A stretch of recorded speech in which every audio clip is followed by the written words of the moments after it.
Welcome to the Men Above Reproach podcast. We got episode 3 today. This podcast is the only and best podcast for, what would you say? The only and best podcast for what?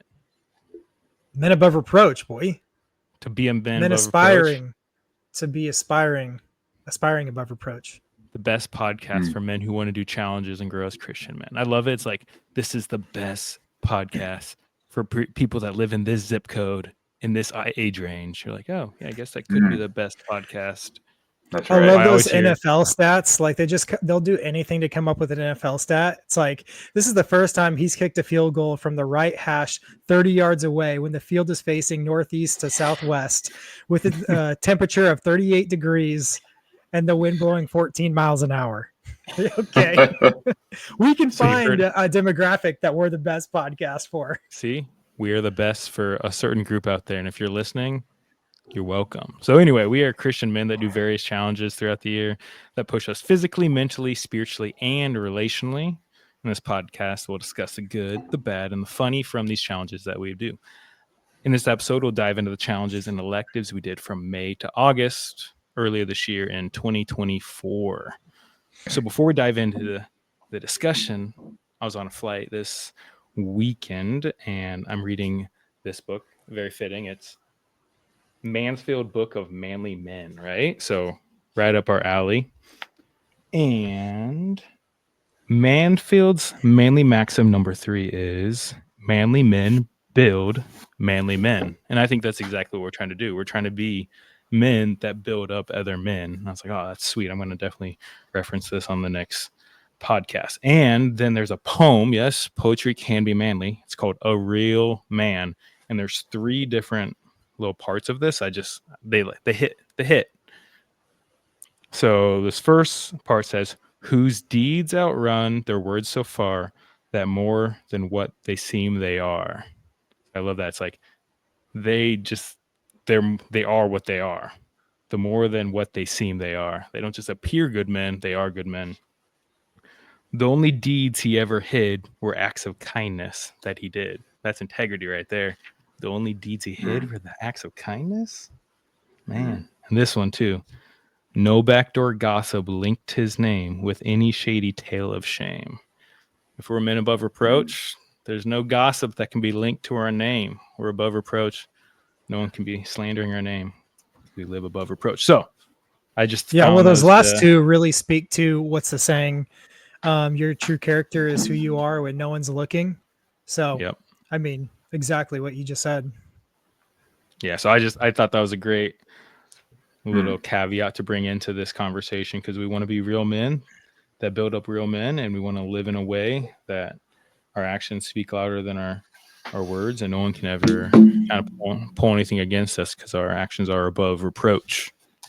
With that, let's dive. Yeah, what do you got? To add to that, Levi, Titus 2:8 says, being sound in speech, which is beyond reproach, so that the opponent will be put to shame, having nothing bad to say about us. I like that. Thank you. I love some good scripture.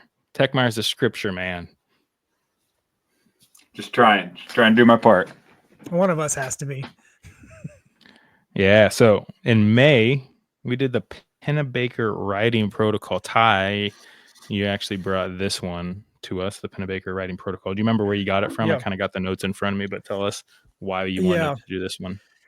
Well, this is one that Andrew Huberman, so he's a neuroscientist professor from Stanford, super well known. And if you're someone who's going to watch this podcast, you're probably the type of demographic that knows who that is.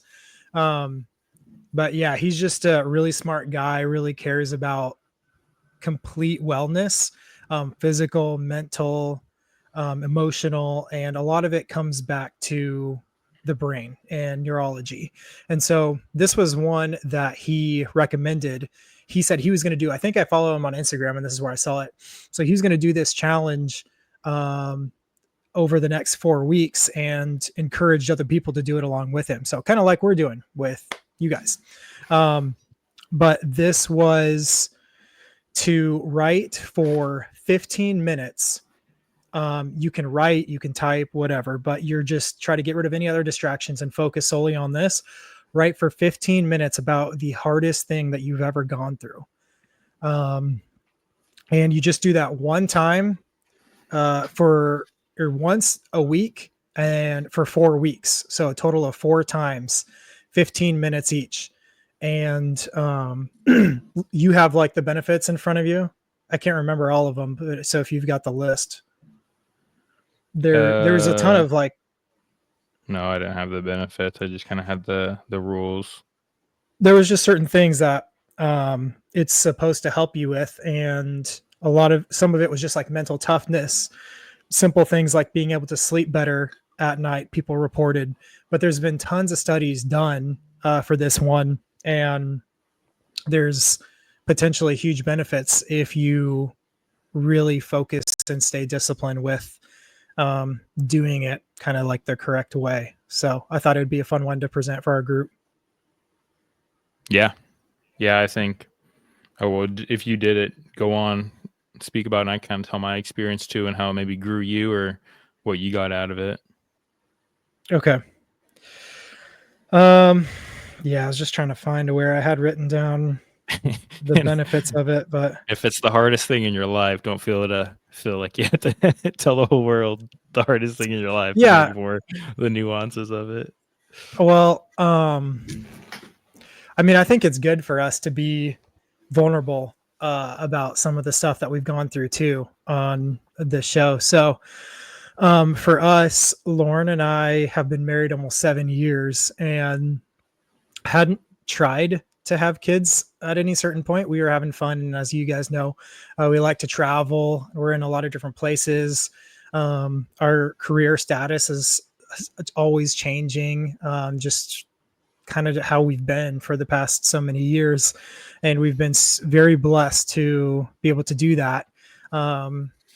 Just with the time and the financial ability to just be in different places and live in different places and kind of experience the country together. But while I was going through some army training,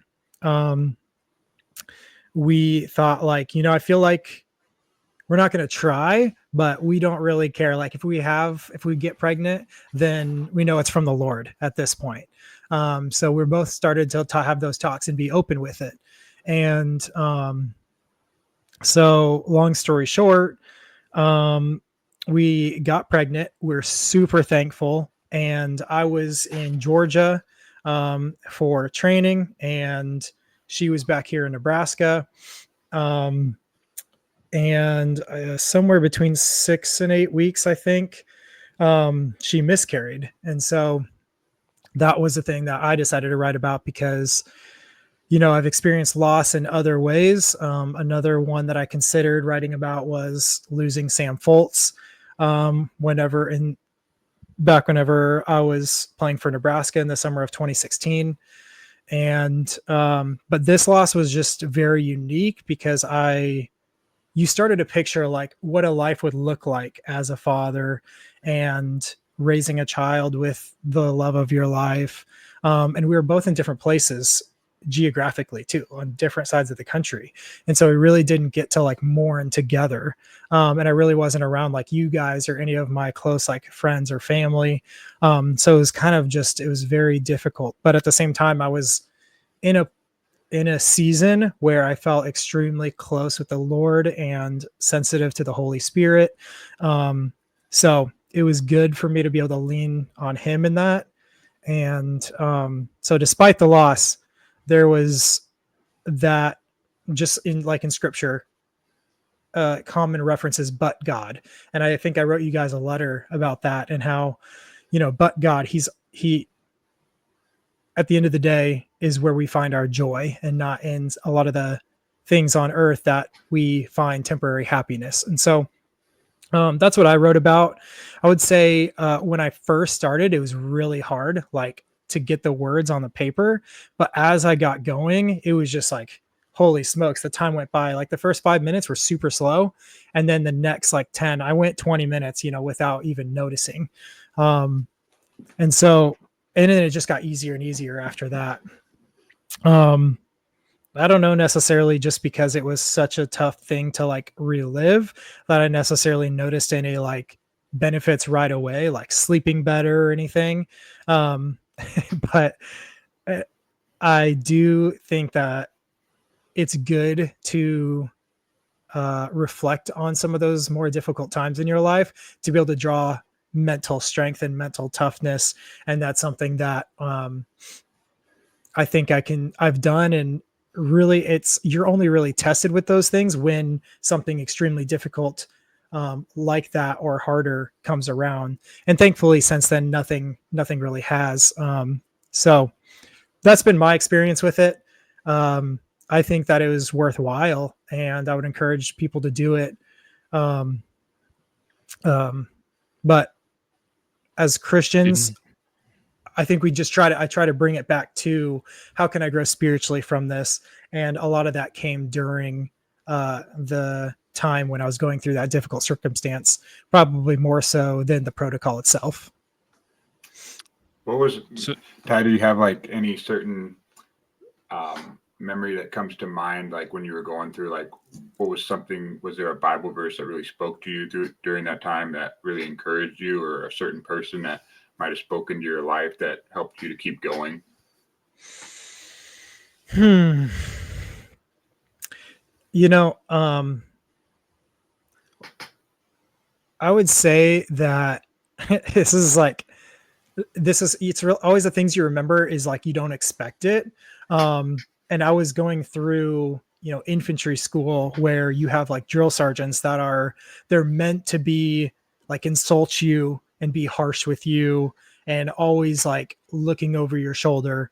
Yeah. And when this happened, it was just a complete like 180 for me because that's just their job. Right. And there was compassion, and it's just like when things you really notice like the good in humanity when the worst things happen, kind of like the day after 9/11, there were like the most tips given, and people are just like letting people in front of them on the freeway, just those are the things that happen that following tragedy.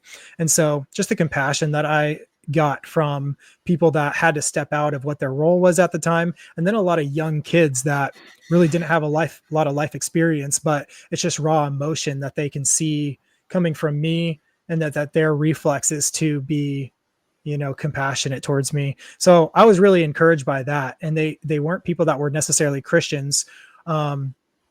But that just like that's how the Lord has wired us to try to be there for one another and lift each other up, even if your heart isn't in a place where you're a Christ follower.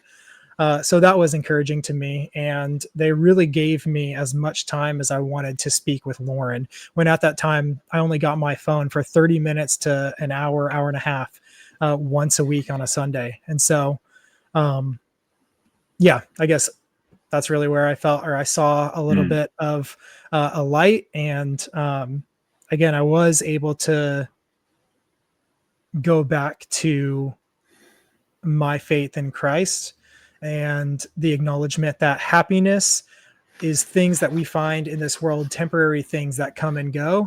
Um, and joy is a consistent contentment that comes from the Lord. And so I really have a peace about that. And if I feel that way in the midst of a circumstance like that, I will daily, whenever we face hard things. So Yeah. nice. Yeah. Preach, brother. I was gonna ask. So you wrote it like on pen and paper? I actually typed it. I Okay. had a Word document up. I kind of wanted to write it, but it just was. It made it a lot more inconvenient, and I wanted to make sure and get it done.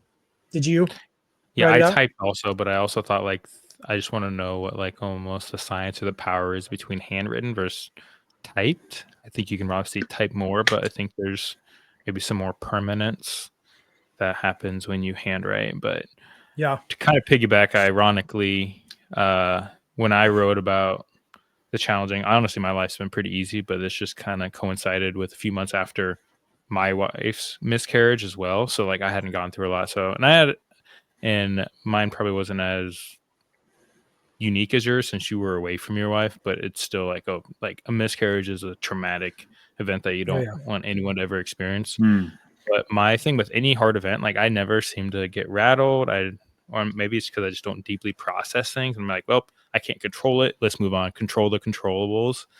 And I just kind of moved on. But then with this writing protocol taking 15 minutes, and 15 minutes isn't super long, but you have to make time for it. So I'll do it on Monday or Sunday mornings before church and just writing. And like, I didn't know what was going to happen. I really didn't have an agenda. I didn't know. I'd have to look back at the letters or whatever the entries I wrote. But there was something powerful about just taking time to slow down to just type and to see what kind of comes out of your body and your brain. And there were thoughts that came out and just different things that came out that would not have probably ever come out if I didn't take the time to reflect. And I think there is power in reflection. And I think I wrote down that I was like, it was good, but it was like good, but also not good because it brought out some things in me that are like some frustration and angers I might not have even been aware of. But a lot of times it's like if we don't take time to slow down and to kind of like process and talk to the Lord about those challenges and those doubts and those frustrations, I wonder if that almost subconsciously festers in us and like builds some sort of resentment where the Lord would actually rather us take our burdens to him. So I don't think this protocol is built in like Christian values, but there is something about just taking time to like meditate, pray, reflect, talk to the Lord. And maybe this is how I was kind of communicating with the Lord. Well, I But think you hit the nail overall, on the head that like we're the bride to Christ, the head of the church, and so it's a relationship, just like in marriage. And in marriage, if you just sweep things under the rug, that festers, and it usually comes back in an ugly way. And so I think you hit the nail on the head that it's probably going to happen in the same way. yeah. I'll add to what you were saying, Ty. I was reminded, well, I didn't do this challenge because we were in the middle of just had our second little baby girl, Hallie, and it was early May. I remember it was just a grind, and was getting up 2, 3, 4 times a night. And I was reminded during those early days in May, of a really hard time that I had in my life that I look back on, to help me kind of get through that. And it's based like the verse that goes along with that time in my life that I'll never forget is Romans 12:1-2. Therefore, I urge you, brethren, by the mercies of God, to offer your bodies as a living sacrifice, holy and pleasing to God, which is your spiritual service of worship. And do not be conformed to the pattern of this world, but be transformed by the renewing of your mind, so that you might be able to test what the will of God is. And so I remember I'll just share it real quick, but it actually, Levi's dad was a huge mentor in my life at a time when I really needed it. And it was kind of a spiritual turning point in my life in late 2010, early 2011, my junior year of basketball, high school basketball. And I had started the first 6 games, and out of nowhere I got benched. And it got to the point where I hadn't, couple games after I got benched, I ended up not even playing in a game. And I was at that time, I really loved basketball and thought I wanted to hopefully maybe play in college. And that really wrecked me. And it was a hard couple months where I just kind of went into a deep, dark place and kind of was really only thinking about myself. Had made the team all about myself. And I remember one morning I got together with Levi and JD, and we went to work out at Prairie Life. And after that, we went to Levi's house, and Levi and JD were heading downstairs. And I remember hearing Blake's voice call me upstairs, and I can still picture going up there. And he sat me down and took me to God's word in Romans 12. And I just remember feeling that when he asked me, Grant, are you being a living sacrifice for this basketball team? And I just remember that question, like it was like a ton of bricks hit me, and it was so convicting. And I'm so thankful. It's not that my dad wasn't teaching me that, but I just needed to hear it, some tough love from another godly dad. And I'm so thankful for Blake, because that will really change my thinking and my attitude. And it wasn't easy, obviously, but I started to learn, okay, I need to be a servant, right? on this team, because it's not about me. It's about the team. It's about serving my teammates. And I always look back when I'm on that moment in my life, whenever I'm really struggling with something, just to think about that verse and apply it to whatever situation I'm in life, whether it's just, okay, how can I serve my wife or my kids? What's the next right thing I can do? So really thankful for a man like Blake Gibson, and I'll be forever grateful for him pouring God's word into my life on that day when I needed to hear it. So, Pops, if you're into podcasts, there's your shout out. Oh man, hey, there's an example of manly men build manly men right there. That's 100%. A generational thing right there. Yeah, I just felt led to share that, even though I didn't write about it. I remember thinking about it in early May. I was like, okay, yeah, be a living sacrifice today, Grant. Yeah, that's cool. Well, we go every other month, so moving on into July, and then we can talk about electives at the end. July was 30 acts of kindness or service. So the intent of this is like we hopefully just do things out of kindness and service naturally, but to really look for ways to do it, to be on the outlook. And I don't know, some of us are more naturally inclined to serve, some of us aren't. And like, there's no downside to serving at least 30 times a month. And what considers a service versus what is just like a normal obligation or requirement or expectation. That's a little nuanced. But I don't know if you guys want to go. I think you guys might have maxed out the points. I did not. I was trying to push, and I was like, Krista, what can I do? I need to get more points. How can I serve you? She's like, stop it. Get away from me. No. But yeah, you guys go for it. Yeah, you go ahead. You go first, Grant. Yeah, I tried to do like 2 encouraging texts every week to a person in my life. And then I tried to also implement it at work. I remember being on a phone call with our office manager that day, and I could kind of tell he was having a rough morning, and I just was like, you know what, I'm just going to really encourage him because he does a great job. He's very detail oriented. And I just told him, hey, Nate, just really appreciate all that you do for us at Voss. And you do a great job of putting in all the orders and doing all the work that nobody sees, so that I, as a salesman, can have success and help feed my family. And he just was, I could tell, like, after I told him that, it like lifted his spirits. And I was just really glad I could be a blessing to him in that way. Cause I knew he was just having I could feel that he was having a tough morning. So just to be able to encourage him and let him know that his work doesn't go unnoticed was cool, to be able to like pick him up and like, hey, we're in this together. We're a team, and we make each other better. So that was something I tried to do at work, whether it was him or my boss or a customer or whoever it was. It was just cool to be able to be intentional and live intentionally in that way. And then you told him, thank you, because it helps you check off a box. No, I didn't say that. It's all about the selfish ambition, man. That's right. I think that's the point. It's like having eyes to be looking for opportunities, and hopefully this creates some sort of like builds a muscle, honestly, almost like a servant muscle of how can we be serving. Because I was looking at my list and I was like, they're pretty mundane. Like I took out the trash. It's like, well, maybe I don't take out the trash normally, so I counted it as a service. This is like, well, why am I not normally doing some of these services? But it was something like looking for ways to serve. But I also found my selfish like nature is like, all right, July was over, and I was like, can relax. Hit the quota. Yeah. Time to chill. So I was gonna say that with like Grant's a kind of guy who's always looking for that anyway. He would have noticed that about the office manager. But like, that's the thing that I noticed that was probably the most helpful. And what I hope, like you said, Levi, we can get out of some of these challenges is condition that into us so that it's more of a habit or a reflex. But if it's like, for this month where it was a challenge and it is on your mind, I'm like, oh man, this person really could use some uplifting. And that's whenever I notice it more, because I mean, for better or worse, yes, like a selfish ambition, we had this as a challenge.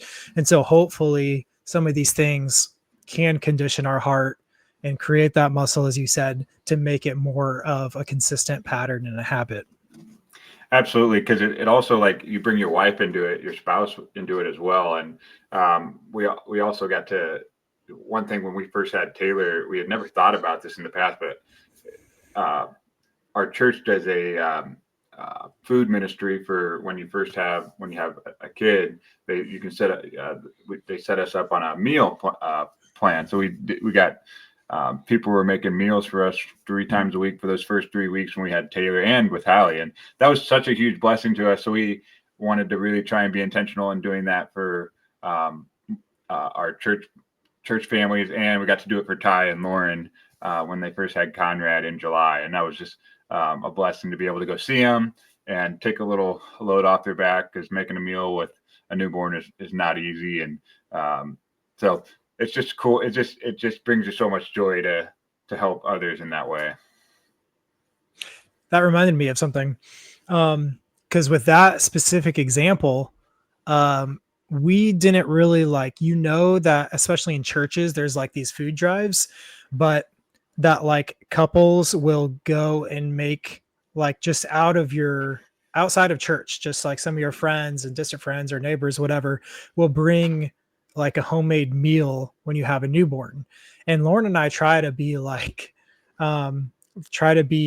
aware of like social norms like that. And that just wasn't something that we were like familiar with. And then so when we had our son Conrad, and we got that from you guys, and then JD and Laura, and it's just like, oh, every single person that just had a child in the last couple of years who also learned this is doing it for us. And so now we want to do it just like you said, and kind of like pass it on. And so whether it's this specific example or any of the other acts of kindness that we did throughout the month, hopefully that does spur on other people. And probably above all else, and most likely will spur on our spouses and children. Yeah. And I would say as you're listening to this, even like reflect on your own time. Like, do you think you get 30 acts of kindness? Because I was like trying to get 30 acts of kindness, and I think I got like 24. So it's just like, and I feel like I'm a relatively kind person. So it's like, man, if you think about your month, the last 30 days, like, could you even name one kind thing you like truly did besides like something like, oh, I rinsed the dishes off or put them into the dishwasher. So like something like, yeah. So it's just like, as a listener, like take this time and like think like, how kind are you, honestly? Like everyone thinks like, I'm nice, I'm a good person, but then like, well, what actions Right. do you have that truly prove that? And again, like, we don't want to do these kind of actions to prove we're kind. It should just be an overflow of our character.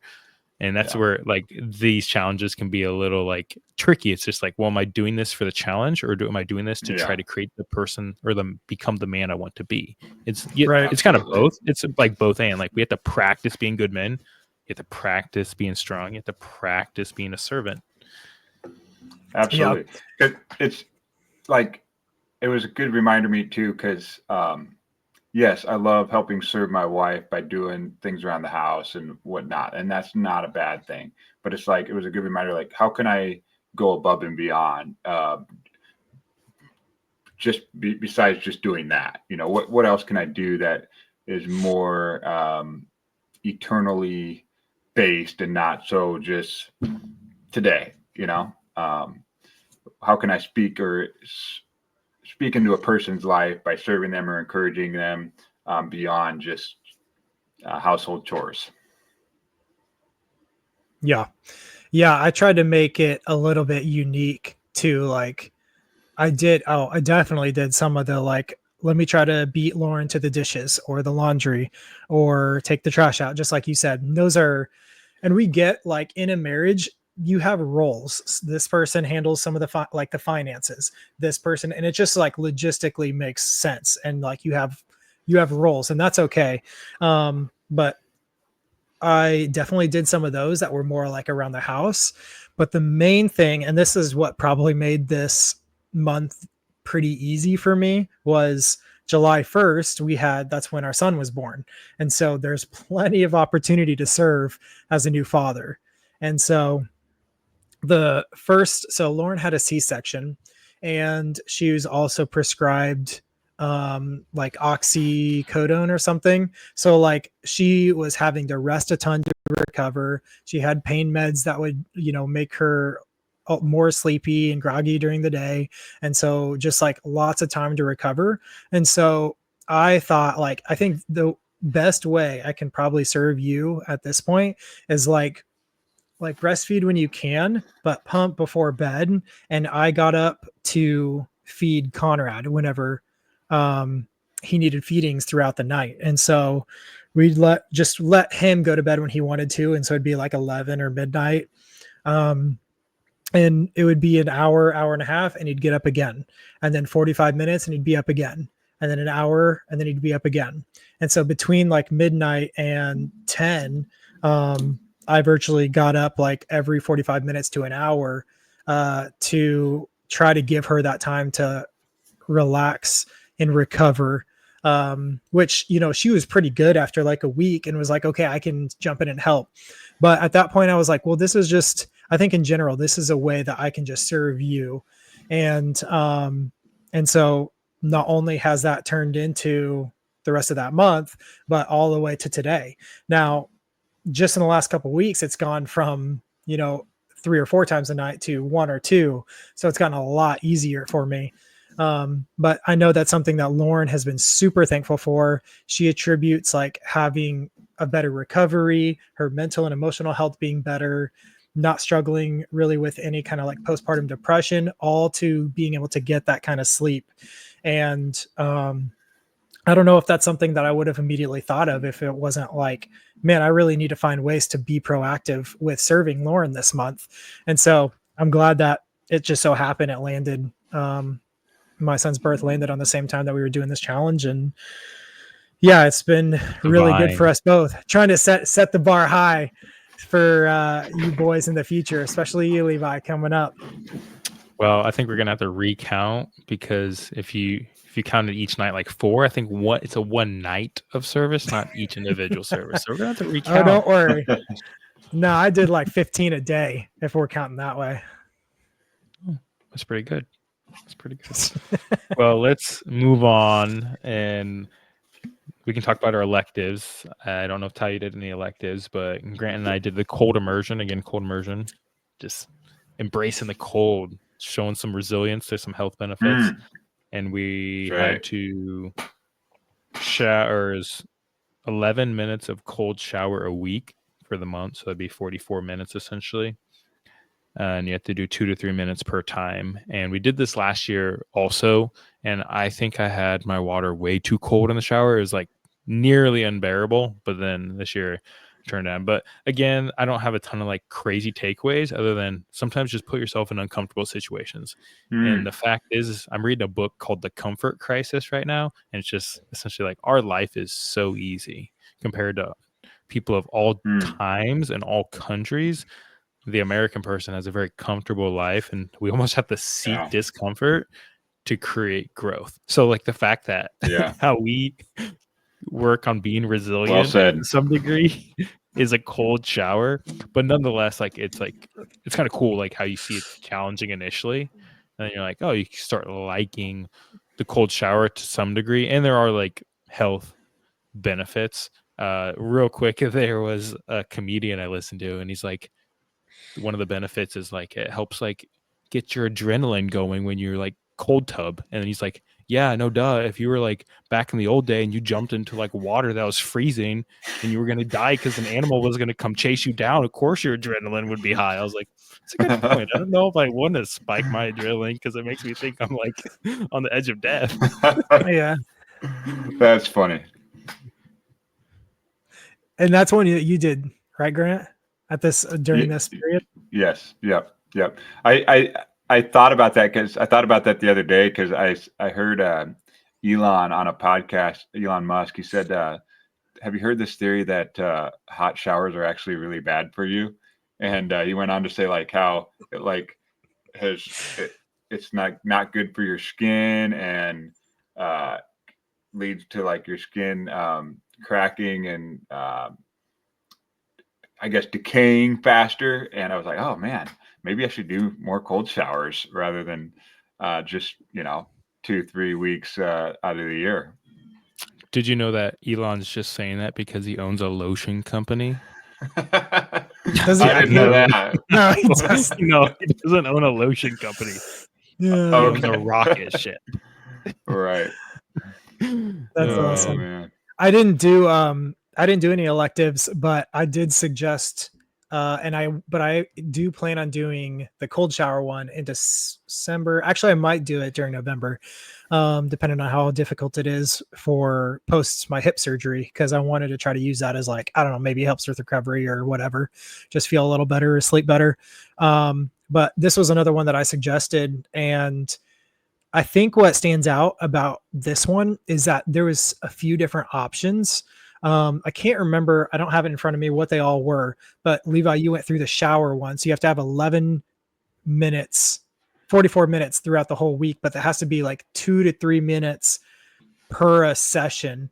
And this is like supposedly, however they do the studies, the minimum that you would need to get the like physical and mental, psychological benefits from like cold exposure. So you could also do ice baths, and that's going to be, because your body's like fully immersed in it, a little bit like less time and maybe less frequent that you would need that for. And then another option is like cryotherapy, which a lot of athletes do for recovery and that sort of thing. And I've definitely noticed benefits from cryotherapy. And so I've done that plenty of times.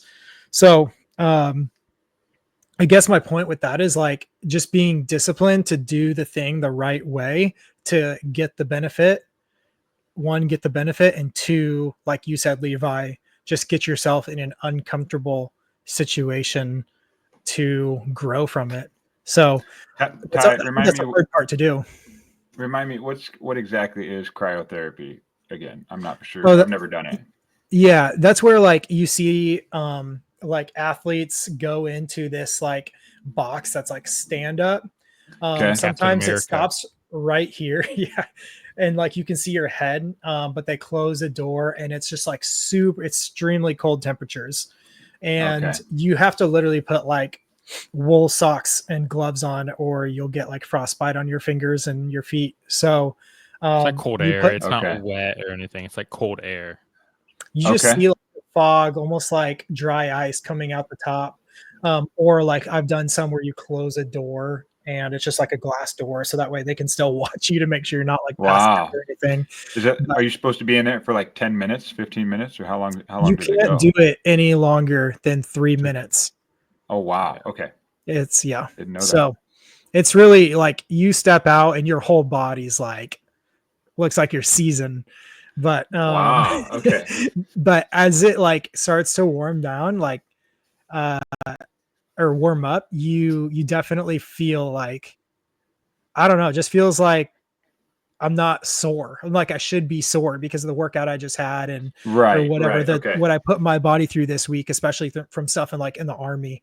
And a lot of like I didn't get introduced to this until the last couple of years, but I know a lot of my teammates in college, we would do morning workouts and then have like routes on air, and then we'd have practice in the afternoon and do that 7 days a week. And so on the weekends they would go do this, and I can only imagine if it's the same as how I felt, like my body would normally feel this way because I'd be so sore and just tired and whatever. But I feel like it helps a ton. And so that's just cryotherapy. Supposedly these other types of cold exposure will have a similar effect, but you do have to stick to kind of the regimen that you said, Levi. Yeah. Well, with that, we'll start to wrap this episode up. And I guess a little good encouragement or good word would be, we hope you are becoming more men above reproach. And as Manfield's book of Manly Men said, manly men build manly men. So find someone else to build up this week. Do some acts of kindness. We'll be back in December with the last episode of the year. And I think we'll that's a good challenge. That's a good challenge. Like, let's see if anyone in the audience can put, maybe where they can improve in acts of kindness or acts of service. So yeah, if you're watching this, put it in the comments, message us, let us know where you feel like you could do a better job of acts of service, acts of kindness with either your friends, your spouse, your girlfriend, your family. Try to make that something more on your mind, and find a space, an avenue where you can do a better job at that. Yeah. And in our last episode, something we will tease out is our 2025 challenges. So be sure to tune in on that. Last episode this year. Last episode this year, not ever. This year, ever. Yeah. That's Last episode this year, we'll tease out our 2025 challenges that we're planning to do, at least some of them. So tune in. Thanks for listening. We enjoyed our conversation. So go be a Men Above Reproach. See y'all. All right. Love y'all. God bless. Thank you.